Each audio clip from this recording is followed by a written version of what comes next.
me, my friends. We shall descend to the world of the unknown and forbidden, down to the depths where the veil of time is lifted and the supernatural reigns as king. Come with me and listen to the tale of The Night the Fog Came.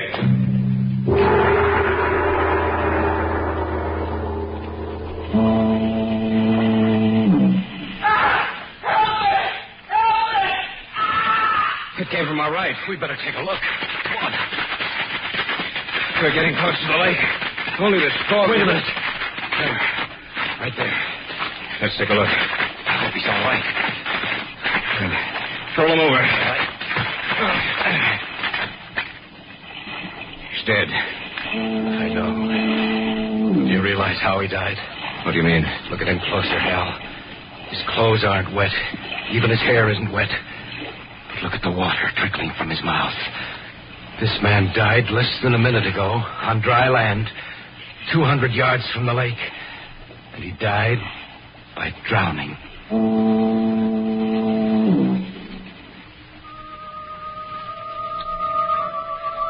If the theory of evolution is correct, then there is a connection between the minute organisms which are found to be living in water and life as we know it today. But what connection with us did those things have which came from out of the fog? What connection with human life did those horrible creatures who came from the depths have? And what is their purpose? Why did they suddenly appear and destroy, then vanish as suddenly as they had come? I shall tell you as much as I know about it. Listen to the tale of The Night the Fog Came. The first inkling of their existence came to us as we were going through some routine research. I dropped over to the lab to see Hal. Harold Enroth was perhaps one of the foremost men in his field. Our friendship stretched back for many years. I'd been away for a while, and so I dropped in at the lab to see him one morning. Jeff, you old dog, you're a sight for sore eyes. How are things going, Hal? Fine, couldn't be better. How'd you like your vacation? I can't wait till next year. I hated to come back. You know, Jeff, I'm glad you dropped in. I have a little problem. Oh? What is it, money? No, not that. Here, I'll show you. Pull those blinds, will you? Sure. Yeah, that's fine. There you are. I have a specimen here on the slide. I want you to take a look at it. Go ahead. Turn the projector on. All right. There. What do you think of that? I don't know. It looks like some form of water life.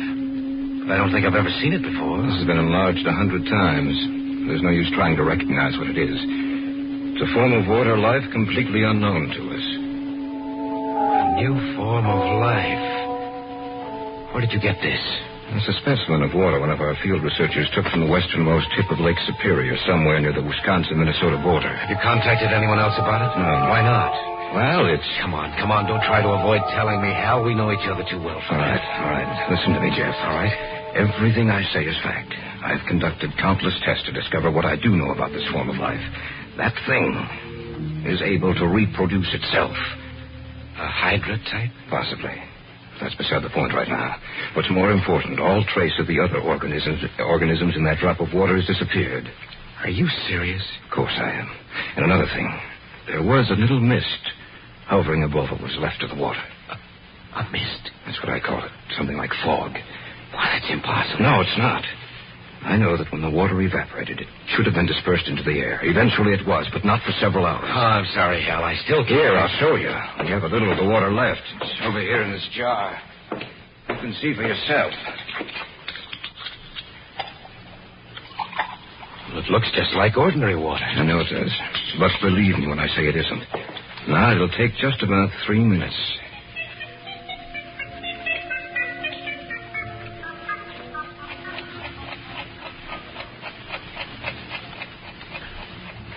You see what's happening? I can't believe my eyes. See that little cloud of misty vapor beginning to form like fog? Yes. But what causes it? I wish I knew. Our field men say the conditions up there are getting to be unbearable. The whole area for 100 square miles is almost covered completely by this fog. What are you going to do? Well, I'm going up there myself. And Jeff, if I send for you, will you join me? Of course. I may need you. I may need everyone I can get. It's begun to prey on my mind, Jeff. Somehow I think there's something back of this. Something the likes of which the world has never seen. Something evil.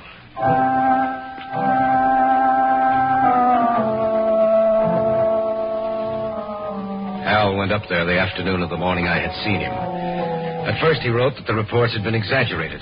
Then he discovered that all traces of the new form of life had disappeared. He decided to return. I was quite glad to get that letter from Hal. Before he had gone up there, he had been quite worried. The only thing I couldn't understand was what had become of the new water life form. The day before he was to return to the city...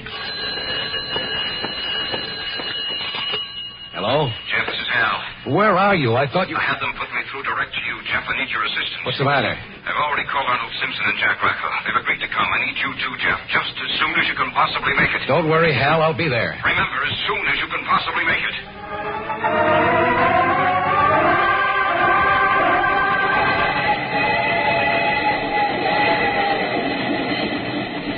I knew Arnold Simpson, and he and I went up together. The train left Chicago and headed north, and then slightly west over Illinois and Wisconsin.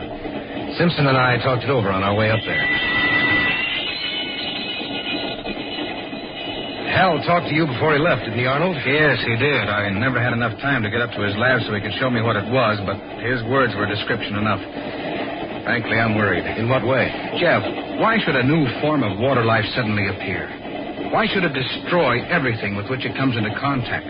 And why should the mist or the fog appear to be so dense and heavy? I don't know. That's just the trouble. We don't know. Where has this form of life been, or did it just develop? What's its reason for being here? Perhaps we'll find the answers to those questions when we get there, Arnold. Perhaps. But I'm convinced of this much, Jeff. Whatever it is, whatever that fog is hiding, poses a new problem for us. A problem which may be unsolvable, and which could very well destroy the human race.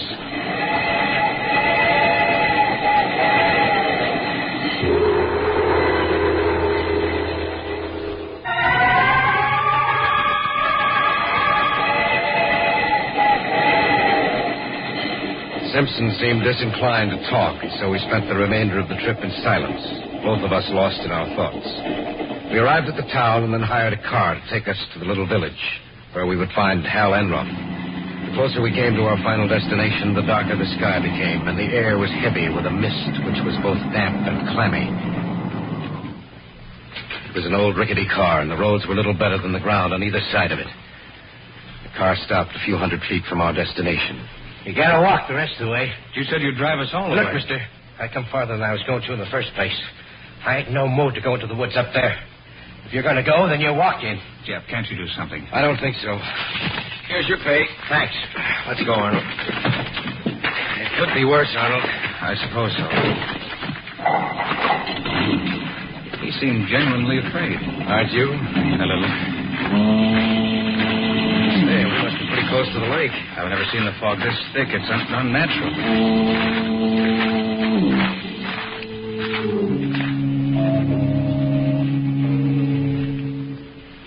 Eventually, we made it up to the house. Hal was there waiting for us and showed us where we would sleep. Through the window, I could see that the fog seemed to be getting thicker.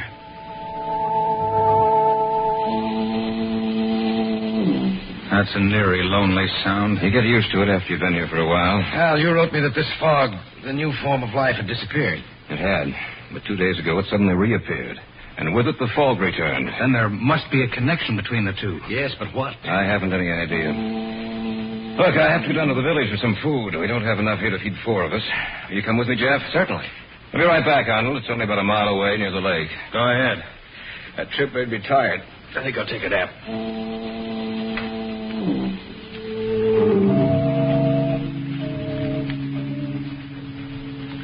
The house in which we were staying was on a high level of ground which tapered off on the side facing the lake. It was only 3 p.m, but it looked almost as dark as late evening. And there was something about that cloudy mist. It was cold and clammy and smelled strongly of the lake. I don't see how you were able to stand it up here by yourself. Well, I had a lot of things to interest me. I was all ready to meet you at the station, but then when I got your call, I didn't know what to think. I wish I could understand this, Jeff. The fog disappeared when the water life disappeared. When signs of this strange new form of life showed again, the fog came back. Why? Maybe we can find the answer to that. I hope so. It's Naturally, the sound of that foghorn does get on your nerves. Yes, I can imagine it would. You know, if this were a clear day, you could see the village from here. Oh? Actually, it's just a tiny resort town for fishermen and hunters. And it's located right on the westernmost tip of the lake. Imagine it must... It came from our right. We'd better take a look. Come on. We're getting close to the lake. If only this fog... Wait a minute. There, right there. Let's take a look. I hope he's all right. Roll him over. Okay. He's dead. I know. But do you realize how he died? What do you mean? Look at him closer, Hal. His clothes aren't wet. Even his hair isn't wet. But look at the water trickling from his mouth. This man died less than a minute ago on dry land, 200 yards from the lake. And he died by drowning. That's not possible. Are you sure he drowned? There must be a doctor down at the village. Let's take him down there and see what the doctor says. Only I'm sure he'll agree with me.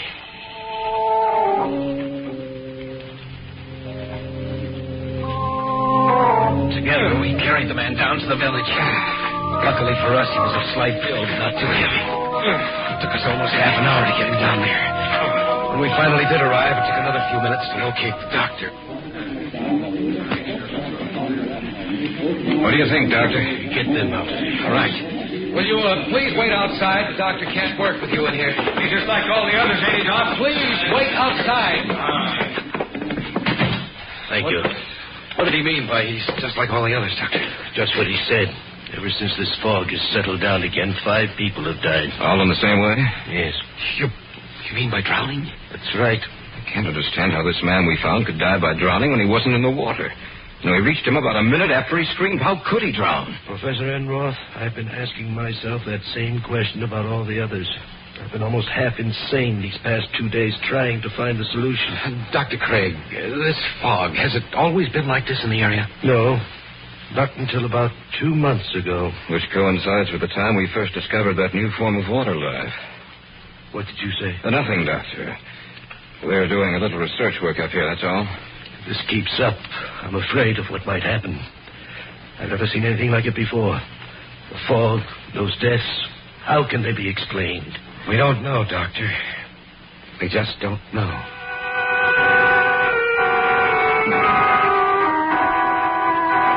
When we got back to the house, we discovered that Simpson had indeed taken a nap. Our arrival must have awakened him, for as we entered, he came slowly down the stairs from the second floor. Need any help? No, we can manage. But come out to the kitchen with us. What's the matter with you two? We found a dead man on our way to the village. Are you serious? Just set those bags on the table. All right. Oh, I'm not joking, Arnold. We heard a scream. It took us about a minute to get to him. He was dead when we got there. A knife? Drowned. What? On dry land, 200 yards from the lake. You must be insane. No, it's the truth, Arnold. And there have been 4 other deaths just like it. When did they happen? In the last 2 days. Since the fog reappeared. That's right. Then there is a definite connection between this fog and the new life form you've discovered, Hal. That's right. But what's the connection?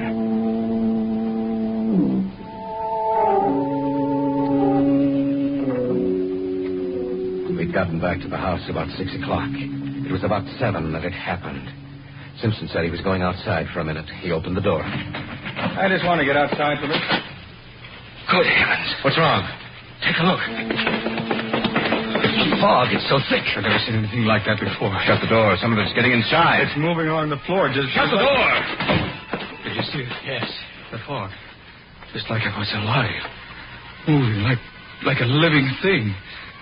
Creeping along the floor.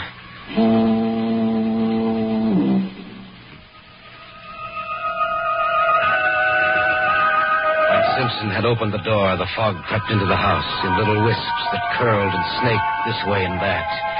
It looked like a thing alive. You saw it, didn't you, Hal? Yes, I saw it. What does it mean? I'm afraid of what it means. You mean you know? I hope I'm wrong, but I'm afraid I'm not. It's just possible that this form of life is developed from something that was present in the water all the time. The great brute animals ruled the world before man appeared and then were destroyed. Eventually, mankind wrested the supremacy of the earth from the other animal and plant life. Perhaps the cycle is to continue. Perhaps, after man, this new form of life.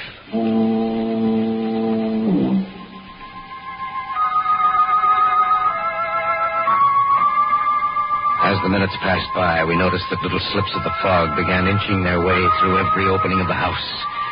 It was Simpson who pointed down at the bottom of the door and first brought it to our attention. We began to plug up all the openings in the house. At first, we did it slowly, but as time passed, we worked faster and more feverishly. No matter how tired we became, we had to finish the job, or the fog might claim the house, too. It was too quiet. The only thing we heard was the distant, monotonous call of the foghorn. And then Hal broke the silence. Do you know why this fog is so thick? I wish I did. This might be insane, but it has to be the answer. That fog is carrying moisture, a lot of it, perhaps enough to also carry this new form of life. To move it from place to place, to spread it even farther. To kill everything which stands in its way. That might be it. It is, I'm sure it is. Well, in that case, what happened to break it up the first time? And that's the solution to the problem. I don't know what it is, but it did break it up the first time. It drove it back, down to the depths from where it came. That's why there was no sign of it in the water. It came from right outside the house. Racco. He said he was going to arrive this evening. We better take a look. Bring the flashlight. Right, let's go.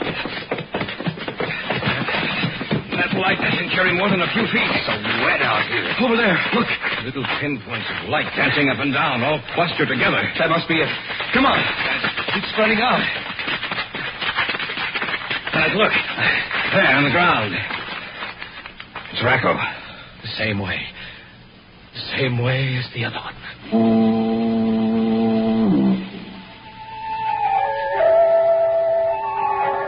Specks of dancing luminescence had withdrawn from Racco's body, but now we noticed that there seemed to be more of them. We carried the body back to the house. We'd forgotten to close the door behind us, and some of the fog had gotten inside. It wasn't too bad, however, and little by little it began to disperse.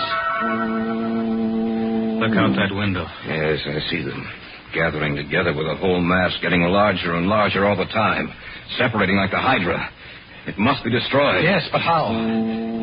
They created the fog. That must be the only way they can travel on land.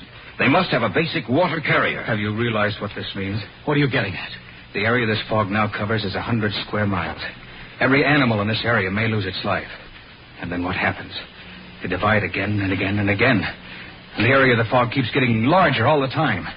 If it isn't stopped now, while we still have a chance, it may never be stopped. And I ask you the same question, Simpson. How? I don't know. Someone's outside. Let him in quickly. They're moving towards the house. Oh, thank goodness. I didn't stagnate. It's a miracle that you did. Sit down, Doctor. Thank you. I was out to a call on my way back to town. I noticed how thick the fog was. And then I noticed the animals lying dead in the forest. The smell of their death was in the air. I continued on towards the town. And then I saw the bodies lying just where they had fallen. The whole town seemed to be covered by a strange luminescent mass which in some manner moved. I was afraid. Then I thought of you people in this house, and I got here as soon as I could. I don't know how long we'll be able to withstand them, Doctor. I'm sure the townspeople are dead now. In fact, almost every living creature in the area must be dead. What is it? What caused it? If we get out of this alive, Doctor, we'll tell you. Look outside. It must have split again. It's twice the size it was. What are we going to do? Look into the doorway. They're getting through. Plug it up. Use some newspaper, clothes, anything. We've got to stop it. Constant opening and closing of the door. Loosen the other things we had down there. I think that was it. Look, the things that did get in. First you see their light, and then they're gone. What happens to them? Perhaps we can't see them. Or perhaps they die. Hal, wait a minute. Your first letters to me mentioned the fact that the mist had been dispersed. What caused it? I don't know. Doctor, you're a native of these parts. Yes. I want you to tell me about anything unusual which happened that day. Well, I don't remember anything about that day particularly. I remember I was quite pleased to see that the fog had lifted. It was a beautiful day. Unseasonably warm. In fact, the sun was quite hot. Heat. I wonder if what, Jeff? These things, these Hydra-type creatures must die in the heat. This house is quite warm. The day the fog was dispersed was warm with a bright sun. Perhaps that's the answer. Doctor, is there any firebreak around this area? Well, there was one cut through the trees several years ago. Yes. In case of a fire, a bad one, in the heavy timberlands. Everyone was instructed to get into this area. In other words, there's a complete firebreak around this entire area. Yes. It comprises about 150 square miles. And that's it. It's the only chance we have. We'll burn out this area and hope it drives them back. There's some oil downstairs. Get it. We'll start the fire here and hope it sets fire to the trees surrounding this house. Be right back. We'll have to make a run for it once this place is on fire. We may not come out of this alive, but we can try.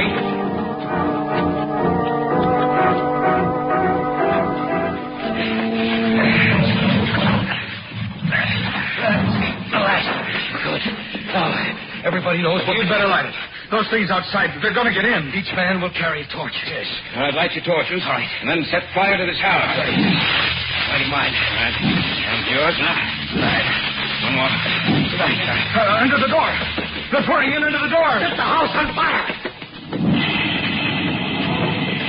Let's get out of here. No matter what happens, keep holding those torches. They're afraid of fire. All right, make a run for it.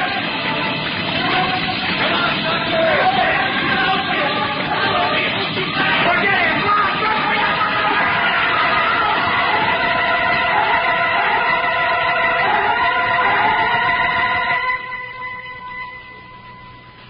The fire caught hold, and the entire area was burned out. A week later, the smoke had cleared, and the fire was out. There was no sign of the fog, which had meant death to so many things. I had caught a glimpse of the doctor. He had dropped his torch, and it had gone out. He was immediately engulfed in those luminescent killers. I'm going back up there with Enroth and Simpson, though there is now no trace of those things in the water. Still, we know they lurk somewhere, waiting for their moment. We must destroy them, once and for all, before that moment arrives.